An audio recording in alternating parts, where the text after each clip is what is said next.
Teammates, just be yourself. Be real. Be authentic. You know, those statements, while they hold some validity, let me give you an opportunity to hear from a senior leader. Now, as a senior leader, I have great opportunities when people drive me around to different spots to communicate with them. This one day, this young major was driving me around, and we were going to hear a briefing. We heard the briefing, and we got back in the car, and the young major said, I told him after the briefing, he shouldn't be nervous around you. He shouldn't be scared around you. You're just a colonel.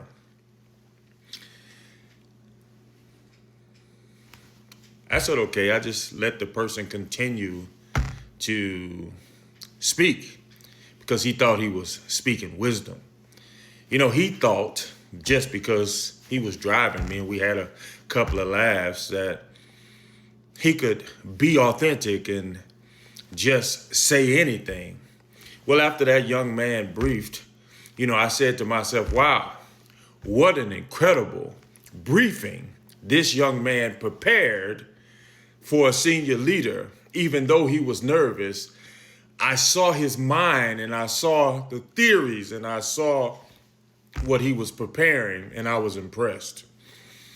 So this young man who was driving me around, I was to receive a briefing from him later on in the day.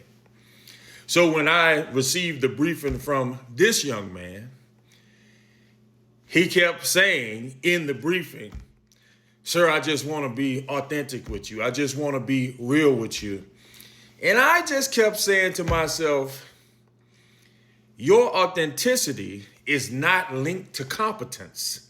Your authenticity is not showing me that you understand that you are on an interview.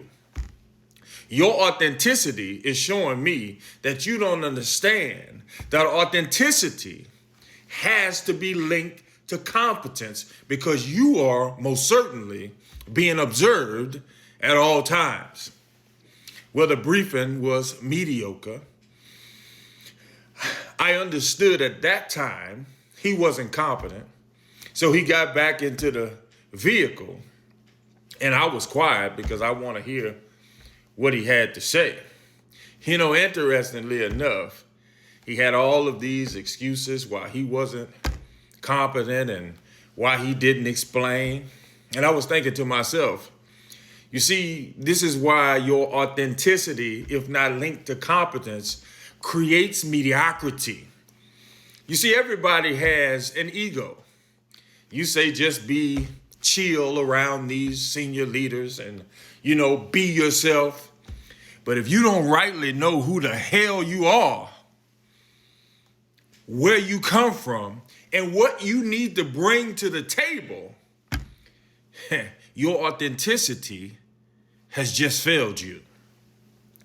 Because I'm always looking to put somebody in a position to be successful. Now, I want to ask you the question, which one of those majors, if I have a position that I would bring on my team?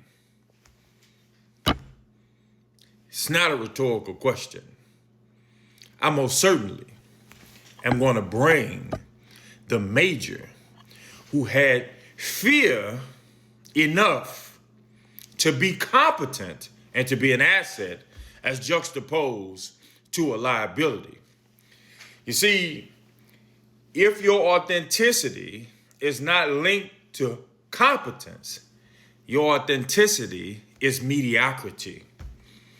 You see, anybody could be cool. Anybody could be chill. Anybody can tell a couple of dope jokes and you say, oh, well, you're me and the colonel. We good. Well, we might be good riding to the shop ed. We might be good going to lift weights. We might be good if you're just a chill person. But most certainly, I will never hire you because your authenticity is not linked to competence. So when I think about authenticity, there has to be a level of fear there. Not fear of the person, but fear of me saying that my legacy is at stake here. My legacy of doing well in front of this person who is a senior leader. Don't be fooled when people are telling you just to be yourself. If your authenticity is not linked to competence,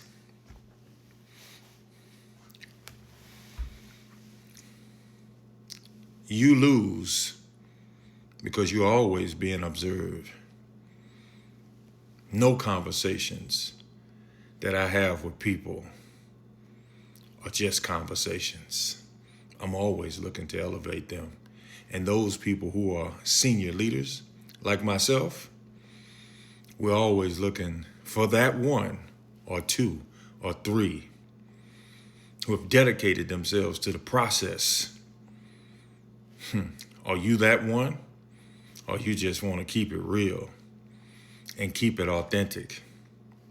Hey, good luck with that. Have a great day.